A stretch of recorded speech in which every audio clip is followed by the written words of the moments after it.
আপনারা গভীর মনোযোগ লক্ষ্য করুন। এতক্ষণ পর্যন্ত সিরাতের আলোচনা আপনাদের শুনলাম, এখন 5টা মিনিট আপনাদের মিলাদের আলোচনা শুনে বিদায় নিয়ে চলে যেতে চাই। আমি ডাক্তার বলে, বাবা আমার পেটে যখন সন্তান অস্তিত্ব লাভ করেছে, মিথ্যা কথা বলবো না, আমার ঘরের দরজা জানালাটা আমাকে সালাম দেওয়া শুরু করে দিয়েছে, ঘরের মেয়েগুলো আমাকে সালাম দেওয়া শুরু করে দিয়েছে। আমার সন্তান যখন গর্ভের মধ্যে অস্তিত্ব লাভ হয়ে গেল, আল্লাহর পক্ষ থেকে 12 জন রাসূল আমার কাছে আসার পরে ঘরের মধ্যে আমাকে সালাম জানিয়ে দিয়েছে। এই জায়গার মধ্যে শেষ নয় বাবা, 3 জন মহিষী নারী জান্নাত থেকে আমার কাছে চলে এসেছে। এক নম্বর হলো ইমরাত ফিরাউন, ফিরাউনের স্ত্রী আসিয়া। 2 নম্বর হলো উম্মে ঈসা, ঈসা আলাইহিস সালামের মা মারিয়াম আলাইহিস সালাম। আর 3 নম্বর হলো দুধে মুসা, মুসার বোন উম্মে কুলসুম। এই 3 জন মহিষী নারী ওই জান্নাতের মধ্য থেকে একটা মালা আনার পরে আমার গলার মধ্যে পরাই দিয়ে ডাকতে বলে, আমি না তুই বড় সৌভাগ্যবান রে, আমি না তোর গর্ভের ভিতরে এমন একটা সন্তান আল্লাহ তাআলা দিয়েছে, তিনি ভাবেন তো জাহানের বাদশা। আর আল্লাহ তাআলা কবুল করে নিয়েছে। ওই জান্নাতের ভিতরে আমরা 3 জন নারী নবীজির স্ত্রীর মর্যাদা পাবো।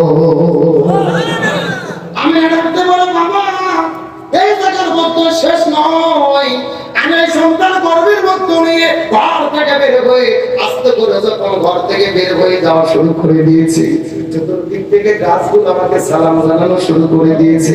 ওই মক্কার পাথরগুলো আমাকে সালাম জানায়, ধুলো বালি কোনাগুলো আমাকে সালাম জানায়, আসমানের চন্দ্র সূর্য আমাকে সালাম জানায়। এই জায়গার মধ্যে শেষ নয় বাবা, সত্য করে বলবো, আমি পানি নেওয়ার জন্য ওই কূপের কাছে গেছি। কূপের কাছে যাওয়ার পরে কূপ থেকে পানি উত্তোলন করবো, কিন্তু লক্ষ্য করে দেখি কূপের কাছে যাওয়ার সাথে সাথে ওই কূপের ভেতরের পানিগুলো নিজের থেকে আমার কাছে উঠে চলে এসেছে। একটু জোরে বলেন না সুবহানাল্লাহ।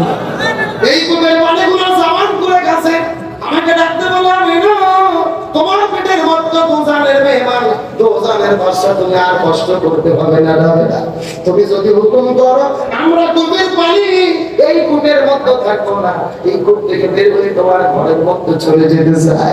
আমি না ডাকতে বলে, এই দৃশ্য যখন মক্কার অন্যান্য মহিলারা দেখে ফেলেছি, ওই কূপের কাছে যাওয়ার পরে আমাকে কূপের কাছে থেকে নড়তে দেয় না, আমাকে ডাকতে বলে, আমি না কূপের কাছে তুমি দাঁড়িয়ে থাকো, তুমি কূপের কাছে থাকো ততক্ষণ পানিগুলো উপরে থাকে, তুমি যখন চলে যাও পানিগুলো নিচে চলে যায়। আমাকে দাঁড়িয়ে রেখে এই মহিলাগুলো পানি সংগ্রহ করতে থাকে।